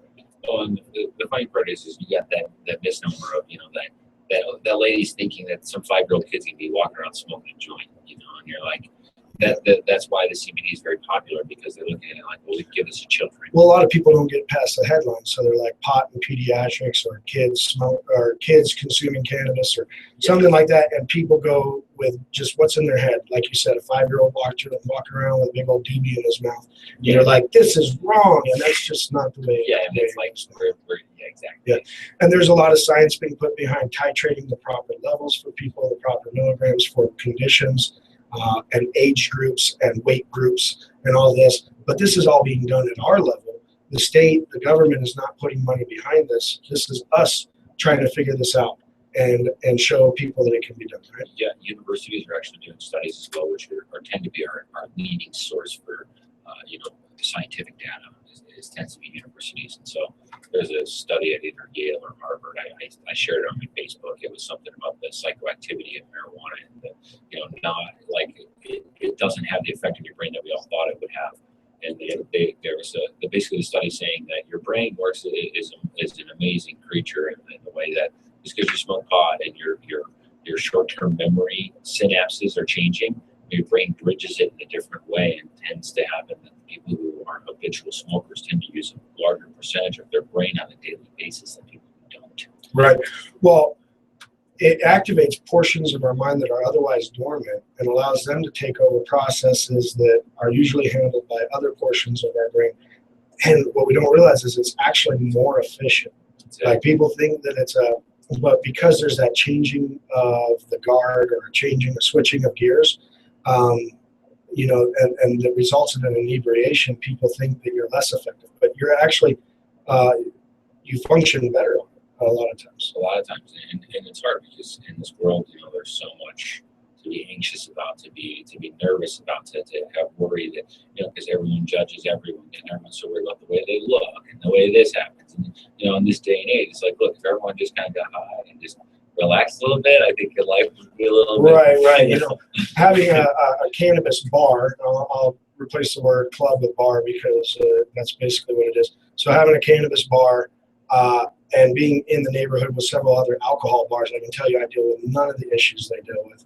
I think I've had to kick maybe 2 people out in 2 years, and both of them had consumed alcohol, and that was the major issue, is they were in there drunk and bothering people. But I don't deal with any of the fights that they deal with. It's pretty chill atmosphere. Most people resolve their arguments. Even if 2 guys get in an argument, usually one of them leaves. That's just the result. One of them says, you know what, I'm out of here, and they walk off. But we don't deal with the issues that a lot of the alcohol consumption spots have to deal with. So it's clear that cannabis is a better alternative, in my opinion. And that's, when they legalize cannabis on the federal level, I think I'm going to go to the stock market and invest in Nabisco, the mixed Oreos. Right. Nabisco, Sarah Lee. Yeah. I think, I definitely got my money on Sarah Lee. That's it. I'm thinking, Hostess didn't go. Twinkies were gone for like a month. And there was like some kind of overwhelming, like, we need that. Doritos sales have skyrocketed. Yeah. So, all right, man. Well, hey, I appreciate you coming and joining us in the studio today. And I know you took time out of the garden and from the things you're doing, and want to apologize to your brother. Remind me, what is your brother's name? Eric. Eric, if you're listening, I apologize for stealing Chris away. He needed a break anyways, man. You got this. It's all. Eric's been doing a huge social media plug on Twitter, where I think we're Canameds WC. We have a huge, our Weed Maps page. If you like our pictures, on our Google Plus, we've been putting pictures out, literally photographed in the grow with our iPhones that are High Times quality. Literally, you'd see on the front cover of High Times magazine a picture of some crazy purple nug, and then you see some crazy purple nug picture on our Google Plus page or on our Canameds Twitter or Canameds Facebook. Hey, I don't know if you. I love Google Plus, and I think that when people start catching on to Google Plus, Facebook might end up a little bit like MySpace. Google Plus is. I really like the way they have it formatted. So it's a pretty cool. I'll link up with you on Google Plus, guys. I encourage you to go look up Canameds on Facebook, look up Canameds on Instagram, Twitter. What was the handle again? Did you have that? Canameds is what we are on. So Canameds WC. Yeah, WC. Canameds WC is what we're on Twitter. Okay. So guys, check them out. Link up with them on there. If you haven't liked their page, make sure you like their page. Share it with your friends. Once again, Chris, thank you for coming in. You guys have been listening to Speakeasy at high noon on letstalkpot.com. Be sure to join us tomorrow. Check us out on YouTube, K-Space-High.